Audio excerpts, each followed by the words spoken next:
I am here today with my friend Jessie Harless, and we are going to talk about something that I think is really important.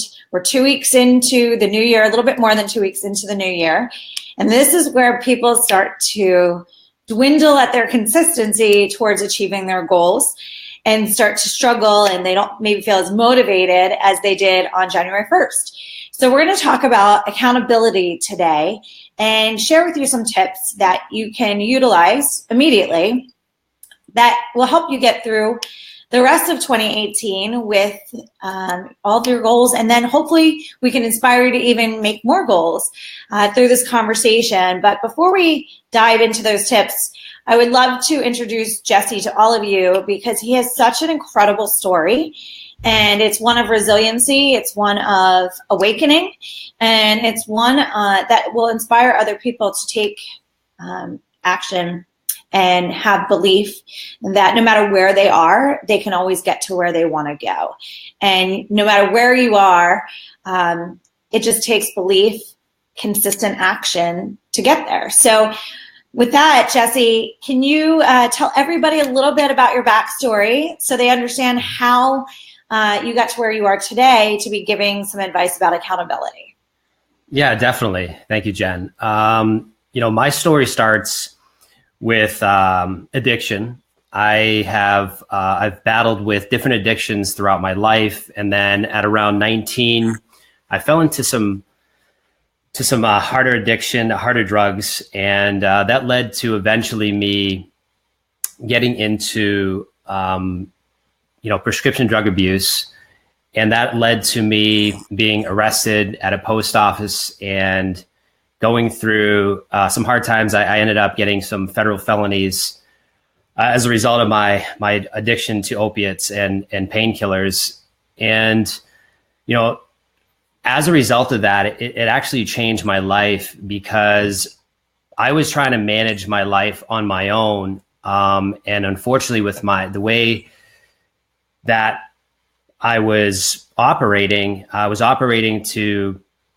to survive, and the way I felt I needed to survive was through my habit of drug addiction. And that's the only thing that actually made me feel good and would get me motivated to do anything. So, when I was arrested, it was the best thing that ever happened to me. I was facing pretty serious prison time for what they had caught me with. And the result of that was I had a choice. There was like a fork. I could either go the way of what my addiction wanted me to do, which was to continue to use and destroy my life, or I could completely change my life. And I had an opportunity to do this.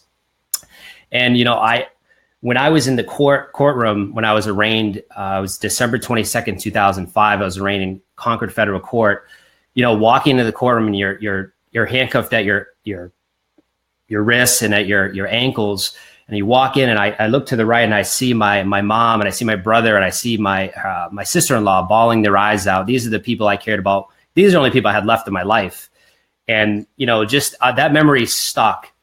And so I sort of made a decision at that point that I was going to go all in, whatever that meant. And what it really meant in the beginning was a lot of prayer and a lot of action. And so what I started to do is I started to develop habits early on, my first year of recovery. And those habits included things like, journaling and reading and exercise and attending 12-step groups and anything I could do to just go in, because one, I was a fear of going to prison. And two, I needed to change clearly. And so I kept doing these habits, and I didn't do them once in a while. I did them every day. And I would even do affirmations. I would memorize certain affirmations, because that first year of recovery for me, from drugs and alcohol, I had severe panic attacks. I had severe anxiety, severe panic attacks. If you've ever had a panic attack, it's no fun. And so I didn't know how to combat that. And I didn't have medication. I just wasn't even in the right state of mind to even ask for that. So what I did is I would actually memorize affirmations. And I would say them out loud, or I'd say them in my head to try to prevent these panic attacks from happening. And it seemed to work. And do you mind sharing? I continued to do that. And then after about a year and a half, I found out I wasn't going to prison. I was doing the next right thing every day. I was really going all in on these habits, which I never had done before. And as time went on, I didn't have to go to prison. So I'm like, well, what can I do with my life? So I ended up going back to school, and I ended up getting my undergrad in psychology. And then I'm like, well, what else can I do? And then, I went on to get my master's in mental health counseling. And so I just took these daily habits and continued to do them. And one of the things too, is some of these daily habits, I had people keeping me accountable too. Yeah. And that was really the game changer, was someone that I could talk to, like a mentor, and say, hey, these are the things I'm doing. I'm writing every week, or I'm attending groups. I'm doing what I need to do for my recovery. And eventually what happened was I started to get really intentional. I started to write down my goals, and I started to write down my goals with dates. And I started to hit those goals. And the one that really got me was, well, let me go back. I actually started a morning routine in 2015. And the morning routine was the Miracle Morning. Some people know. When I started that routine, I was the busiest time of my life. I was going for my master's. I had a full-time internship. I had a new job. All these things were happening. And I started this morning routine. I ended up winning the highest award my company had to offer, which is a paid trip to Switzerland for 5 days. And when I won that award at my company, it like changed something in my mind. And I said, you know what else can I do with my life? And so I set an intention and a goal that I would become a business rep by a certain date. And I wrote the date down, and it happened. It happened on that date. I wrote June 2016, and it happened. And so from there, I started to be like, well, what else can I do? And all the time, like to go back, I started to give you an example of how accountability has helped me. Wait, Jesse. I started to take cold showers during this time of when I was stacking a lot of these habits that I was doing. And someone challenged me to a 30-day challenge.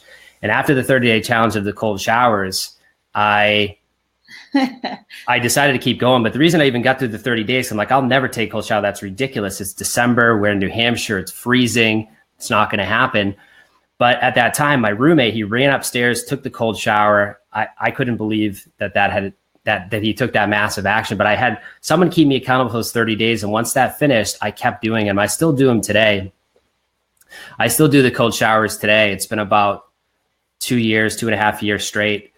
And so these habits started to stick. My morning routine, I've been doing for 2.5 years straight. The cold showers I've been doing for 2 years straight. I write down my goals and look at them every day, these different things. And people were holding me accountable, whether it was a coach or a mentor. I had someone holding me accountable. And so, yeah, that kind of brings me to recently I'd landed this dream job at my company, this Fortune 15 company. I landed this dream job, and I was very grateful that it happened. And as I was in this job, I was, still doing all these habits. I started to realize, like, I wanted to do something on my own. Mm-hmm. I want to do something on my own. And so that kind of brings us up to now, to where I'm at. So I don't know if you have any other questions or if you want me to keep going, but. Yeah. I wasn't sure if you could hear me. I ended up coming to a point where in March of 2017, someone actually handed me a little card that said your biggest goal for the year, and you had to write it on there. And no, I can't hear you. Oh, okay. And can you hear me now? Can you hear me? I ended up writing on this goal card. I wrote, as the biggest goal for 2017 was going to be to write a book. Mm-hmm. And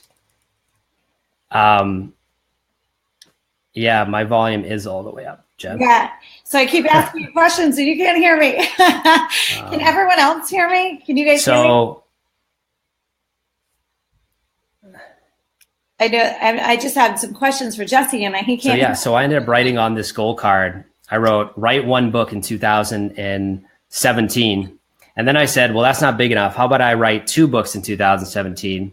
And And then I thought to myself, what is the biggest goal that's going to scare me? Like, what's the absolute biggest goal that will scare me this year? And then I crossed off 1 book, 2 book. And I wrote, leave my 9-to-5 job by August 30th, 2017. And that was an absolute, it'd be an absolute miracle for that to happen, because I didn't have a business. I don't even know what I would do, but I just set that intention out there. And I wrote that goal, no idea what the business was. And about a couple months later, I came out of a meditation and I had this idea for this company, this business, or really a mission. You can't hear me. No, I can't hear you, Jen, if you're talking. Darn it. Could you guys hear me in the beginning? Yeah, I think it's me. My friend Kim said she can't hear me. Could you hear me in the beginning? So crazy. Can you hear me now? Could you hear me in the beginning? Oh, okay. Apparently you can hear me. You can hear Jen, but we can't hear each other. That's interesting. That doesn't make for a good interview at all. Could you hear me in the beginning?